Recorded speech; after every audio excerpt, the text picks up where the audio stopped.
What's up, you guys? Back again here with another video, and this one's going to be a response video again. Someone asked a question about could I put something together explaining what muscles are working in various exercises. I thought that was a good question. I know a lot of you guys may feel comfortable with this already, but I know there's a lot of people out there that still may be confused with what muscles are working during various exercises. So I wanted to make something that was really short, simple, had more of a conceptual basis to it, because I could make a 2-hour long video, I could make a series long video about this, but I thought it's not necessary. You don't necessarily really have to overcomplicate this subject. So that's going to cover in this video. I'll put timestamps down below and links in the description box. And as always, if you guys like this content, want to see more of it, please like and or subscribe. And so the first series of exercises I'll talk about, just muscle group, is just going to be just your basic chest muscles here. So you can say it's pectoralis major, there's pectoralis minor.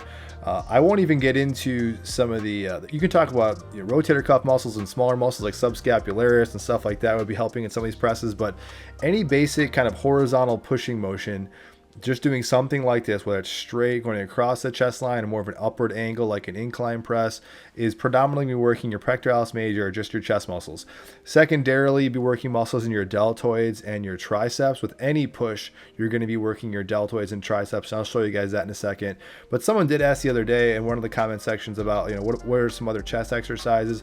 I've showed a variety on this channel, but honestly, 90+% of the total gym exercise I do for chest are these two right here. So a basic chest press, and then a basic chest fly. Both of these working obviously similar body parts more or less to a certain degree, but here again, just also working your chest. I'd always pretty much lump both of these, or I just more or less stick to that regular tried and true chest press and just hit it from different angles that I feel like really stress the muscle. But along with these, you're also gonna be working your deltoids.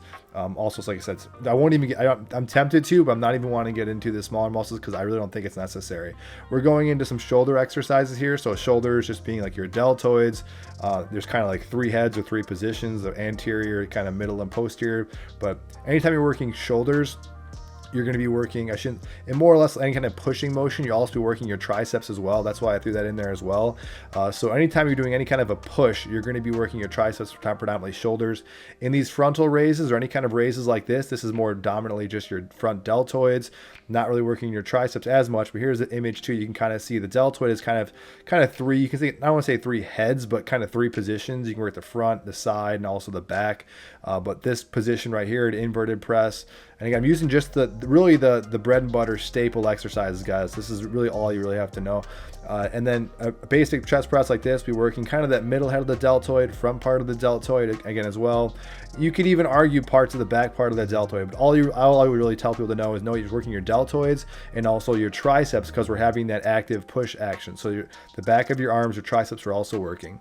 Then a frontal raise, very similar to what we saw laying on our backs facing up, but now we're just seating facing away.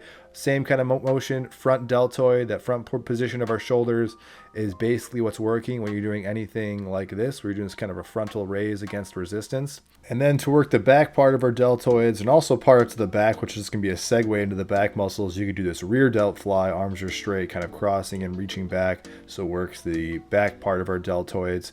But obviously, since this is almost like a pulling motion, any kind of pulling is going to work anything in the back. So you're going to see muscles that we're going to get into right here, segueing right into the back here, where we can see first just on the right hand side, we see on the right hand side the red, our lats off to the side, and the other picture to the left, we see it's yellow.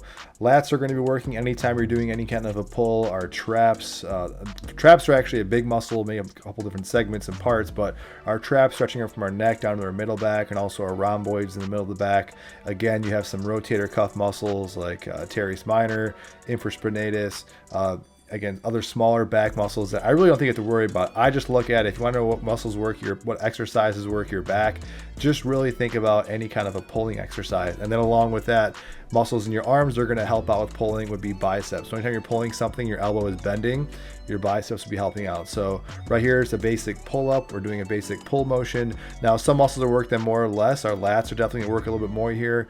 Our rhomboids in the middle of our back are going to work. Again, I hate to see, I won't go into rotator cuff muscles, but again, I was going to infraspinatus and teres minor, be working there as well. So now we're doing a pullover. This pullover motion looks like it's similar to the shoulder, but really we're working our lats. Our lats essentially do shoulder extension, pull our arms down like that, and this downward motion against tension. So this pull down or pull over is also working the muscles in the side of our back. Again, same exact exercise, just different position. Now we're facing up. Another back or side of our back exercise. So a lat exercise here is what's occurring in this position. And you could say, again, partial parts of the shoulder as well are deltoids for helping out shoulder extension, but predominantly it's our lats. And then we have this kind of a cross grip. It's a basic, any kind of way you're pulling it, whether it's cross grip, neutral grip, any kind of a row, all those muscles in the back, lats, rhomboids, traps predominantly are the big ones, and also biceps are helping out as well. So that's what's segueing right now into the bicep exercises. I think most people know where the biceps are, just kind of located just right there on top of the arms there. Anytime your elbow is flexing, you're working against force, where you're going to flex your elbow, meaning you're just going to bend your elbow and you're working against resistance. You know your biceps are going to work. So anytime we're pulling in any kind of back exercise, we know our biceps are going to work. And it should go, I mean, I know this stuff is kind of simple, but I've had people that are exercise science students, people that have trained as personal trainers when I was in the biz in that area, that still got these things mixed up. Or if you're doing like a back exercise, they were confused if it was like biceps or triceps, because people will say, like, if they're doing like a back, like a pull, they feel it in their triceps. But just remembering, anytime, again, you're doing just basically you're flexing the elbow against resistance, like you guys are seeing here. Basic bicep exercise. See, my kids are jumping in the way as usual. I think most of you guys know this. It's another reminder though here. Again, it's just like I say, it's in a lot of videos. Everything I'm showing you here this is the 90+% of the exercises I do. I'm not going into minutia. I'm trying to avoid nuance. I really don't think that that's necessary. In my opinion, I think it hinders progress when you overthink these things. Programming wise, just pick a part of the body of all those different parts we're talking about, train them once or twice a week, and give yourself at least 2 days rest, and you guys will be good. So now we're getting into tricep exercises in the converse way. Now, whenever the elbow is extending, where the elbow is straightening out against resistance, we know we're working our triceps. Our triceps are also going to work in a lot of those push patterns we talked about. So pushing horizontally or pushing vertically, anytime we're pushing where the elbow is extending or straightening out, we know the triceps are going to be working there as well. But right here, all you're seeing is just some tricep isolation exercises. I'm keeping the elbow pinned at the side. I'm working to kind of flex the elbow as much as I can to get a nice range of motion, to get those elbows, those triceps nice and lengthened. And then I want to extend them out and shorten them as much as I can, and creating a muscle contraction as I'm extending out my elbow. So anytime you're extending the elbow out, working against resistance, you know it's going to be a tricep exercise. Or again, like I said, anytime you're doing any kind of a pushing motion, the triceps would be helping out. So just like as I just said prior with the biceps, these are, I want to say these got to be almost all the tricep exercises I personally do. Tons of variations that you could still think of, probably at least 20 more sub variations I could think of, but this is all I stick to. Not that you do exactly what I'm doing. I'm just trying to see these, as far as I'm concerned, you don't have to deviate too far off. You don't have to get crazy with it unless you don't want to. Now we're going to be jumping into the legs, much bigger area of body parts we can be discussing. But predominantly, anytime where we're doing most of the total gym exercises here, we're going to be working the quadriceps in the front part of our legs, our hamstrings in the back. Again, I don't think it's necessary to go over the individual muscle names. I don't think that's necessary at all. I'm just going to jump into some of the tried and true exercises that you can do. But pretty much just know, if it's not, unless you're not isolating any of these muscles, I don't look at special exercise like working one muscle group more than another, other than, yeah, you can definitely isolate the glutes as well. But I'm just looking at totality. If you do any kind of a press like this, you're working your glutes, you're working your hamstrings, you're working your quadriceps as well. Glutes a lot more if the knee is kind of flexing more above your hip. So here I'm getting nice and low. The lower I can get, the more I can get my glutes involved in this exercise. So you're seeing just some of the basic exercises, some of the basic leg press exercises. You're working all these muscle groups I just said, and even below the knee, you're working the calves or the gastrocnemius, also the soleus there.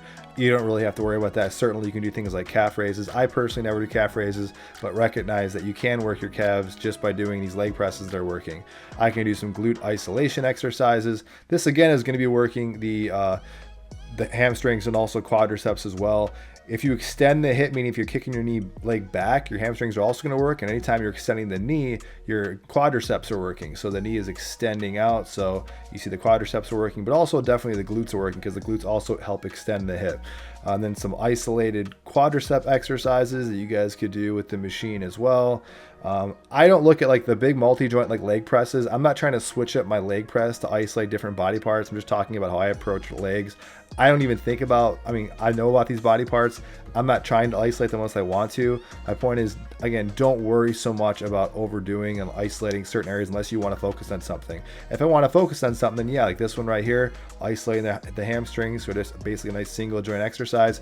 You can do a lot of that stuff, but I'm just simply showing the motions that correspond with the various muscles that do the work. So that's it, guys. I wanted to make this video really short.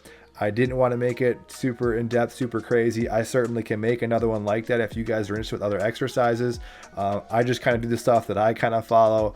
As much kind of knowledge, or I'm not self-talking here, but much information I try and learn about exercise science and muscles and anatomy. I personally like to keep things simple. I think that's the best way to do it, not to get lost in the weeds with sub-muscles and smaller muscles. That's kind of, I reserve that more for super level like bodybuilding if you're really intricate, or for clinicians and we're talking about rehabilitation science. That's another area, but otherwise keeping things simple. That's it, you guys. Thanks for watching.